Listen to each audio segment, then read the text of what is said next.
strong. Joining us now, former CKE restaurant CEO Andy Puzder. All right, Andy, I feel, and I want to see if you agree with me on this, I think there is now some momentum building for the president's growth agenda. We've got the healthcare plan in front of the Senate. Things are looking much better for tax reform. I think the wind's in his sails. What say you? Well, you're absolutely right. And the economy's, as we've talked about before on your show, and I had an article on the Hill in this just earlier this month, the economy's surging. The number this morning, we've got 2.9% increase in new home sales. A couple of days ago, we got good numbers on existing home sales. Everything's trending in the right direction. His legislation's moving forward. We've had 37 or 38 historic highs since the election in the stock market. So people's homes are worth more. Their stock investments are worth more. More of them are working. They're making more money. That overcomes a lot of the media bias you were just talking about. The Democrats are out there going nuts. The media is going nuts, attacking President Trump, not because he's failing. They're attacking him because he's succeeding, and he's attacking all the underlying principles they've been telling us for years would get the economy going. It turns out they're all untrue. They've got no leadership. The leadership they have is aged, and it's coastal. San Francisco in the House and New York in the Senate. They've just got nothing going for them. All they can do is attack the president, and they do it with apparent glee, but very vehemently. I think this all actually is a plus for the market. Andy, we'll get back to you in a second. I want to branch out, different subject for a second. Look at Amazon, the stock price, please. JP Morgan says Walmart could enter a bidding war with Amazon for Whole Foods.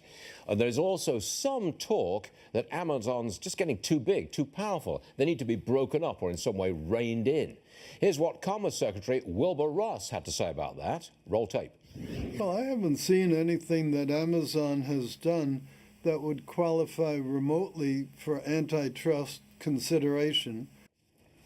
Andy Puzder, let me ask you that question.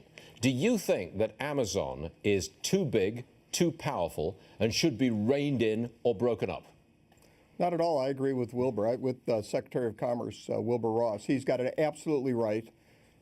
Amazon has done nothing so far that would lead people to any kind of legitimate court case or administrative proceeding against them to bust them up as violating antitrust laws. Look, they provide a great service. They've brought prices down. They've got more goods going to more people. They've changed the way people buy things. They've helped keep inflation down. They're generating a huge amount of business and jobs in the United States. It would be an absolute mistake to try and bust them up, which is the kind of thing progressives like to do, but it would be a big mistake for the American people and for the economy. Well, they've sure ruffled a lot of feathers, that's for sure. All right. Yes, they have. 4 Republican senators say they're not ready to support the Senate health reform plan yet without some changes. When push comes to shove, I think this thing is going to get passed. Andy, I don't think that when the vote is taken, I don't see a Republican standing up and saying no and killing the whole thing. I just don't see that. What say you? I don't see it either. And I've been listening to Rand Paul and Ted Cruz talk this morning, and I think Rand Paul's just plain wrong. This is not a redo of Obamacare. The 30-hour work week is gone. The employee mandate's gone. The individual mandate's gone. The taxes are removed. We've done a lot of things that really would change significantly Obamacare. And I've listened to Senator Cruz, who's a friend, and I think actually has a point that we'd like to see premiums come down more. I'm a little concerned with the fact that we not only keep, in the Senate bill, we keep the exclusion for pre-existing conditions, which really discourages young people who think they're Superman or Superwoman. They don't need health insurance.